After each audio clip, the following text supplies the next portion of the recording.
L'IA au service de l'humain dans le milieu industriel. Mythe ou réalité ? Vous avez toujours pensé que dans l'industrie automobile, les chaînes de production étaient complètement contrôlées par des robots et des intelligences artificielles ? Eh bien, détrompez-vous. Il y a certes une bonne dose d'automatisation, surtout lors de la fabrication des produits, mais bien souvent une grande partie des interventions sont menées par des opératrices ou des opérateurs de production en chair et en os. C'est en effet eux qui statuent sur la qualité de la production des composants électroniques d'une future boîte de vitesse, par exemple, et qui décident s'il est nécessaire d'écarter les pièces ou non.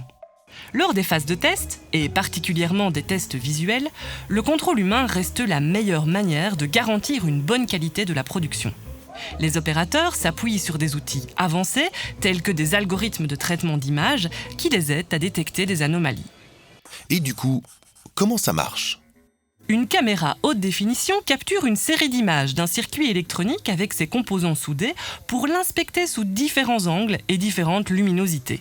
Le but de ce contrôle est de comparer la normalité du produit en fabrication avec un produit de référence, réputé sans défaut, pour juger de sa qualité.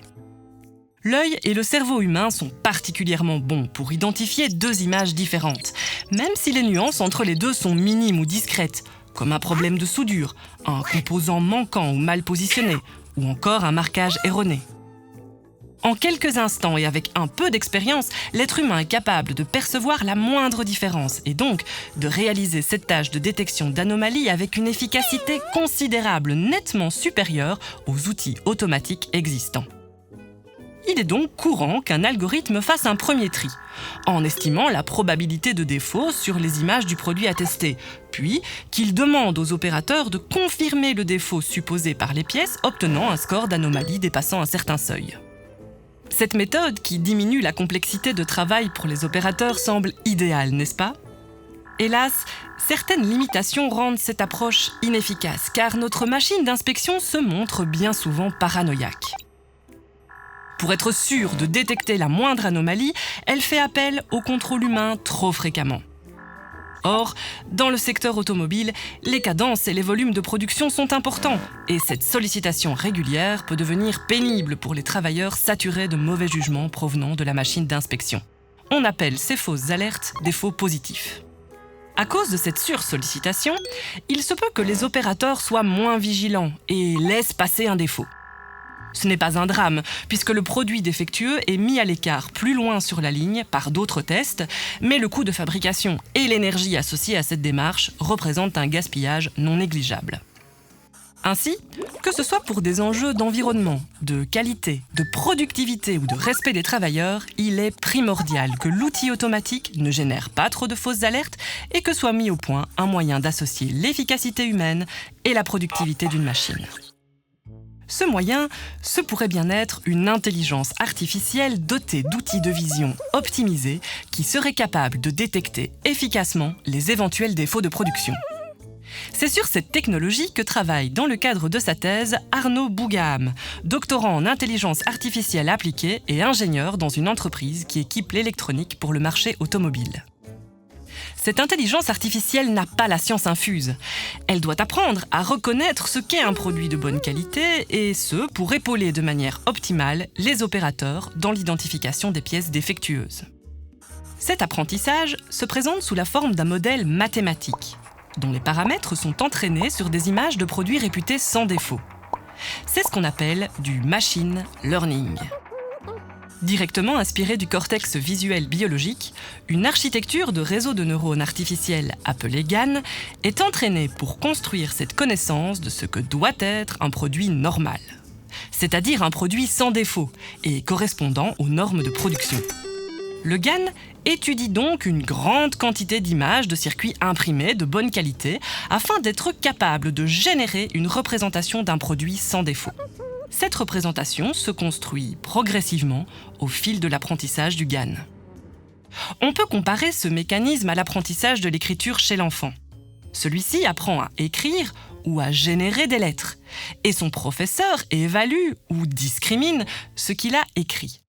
Généralement, lorsque l'on demande à un enfant d'écrire la lettre A après un petit apprentissage, il n'a aucun mal à l'écrire correctement.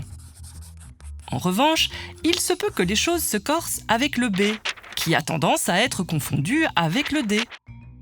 C'est pour cette raison que le professeur, une fois les fondamentaux maîtrisés, insiste sur les aspects plus difficiles pour être certain que l'enfant sache écrire toutes les lettres et qu'il saisisse bien la différence entre l'écriture du B et celle du D. Le GAN est lui aussi entraîné sous la surveillance d'un discriminateur.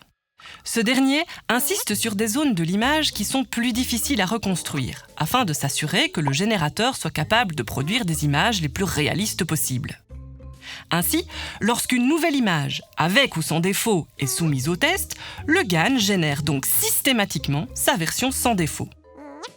L'image à tester et sa version reconstruite par le GAN sont alors comparées pour rechercher d'éventuelles différences. Cette comparaison débouche sur un calcul de score d'anomalie qui permet de statuer sur la qualité du produit testé. Plus le score d'anomalie est bas, plus l'image est normale, sans défaut et donc prête à être utilisée dans la fabrication d'une boîte de vitesse. Notre intelligence artificielle simule en quelque sorte le processus cognitif d'un opérateur de ligne et permet donc de traiter les images avec plus d'efficacité que les algorithmes industriels actuels. Mais ce n'est pas pour autant que le contrôle humain disparaît.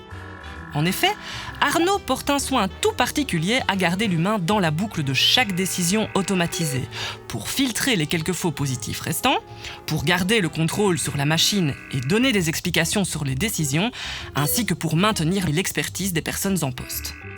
La procédure consiste donc en 3 étapes.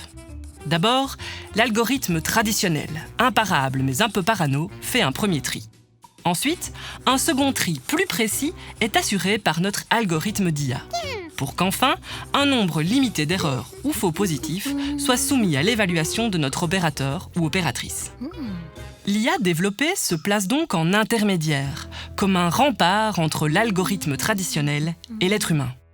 Le développement d'un tel outil renforce la panoplie de contrôle qualité déjà en place dans une ligne de production et répond à plusieurs enjeux fondamentaux de notre société moderne. Le premier enjeu est la sécurité, puisqu'il s'agit de s'assurer de la qualité des pièces électroniques qui seront ensuite intégrées aux automobiles. Le deuxième enjeu est environnemental, puisque l'utilisation de cette intelligence artificielle permet d'éviter les rejets et les gaspillages d'énergie dédiés au retraitement. En effet, moins de faux positifs signifie une meilleure attention aux vrais positifs et donc moins de réparations nécessaires en aval de la ligne de production, ce qui implique moins d'énergie consommée pour les produits défectueux destinés à être réparés.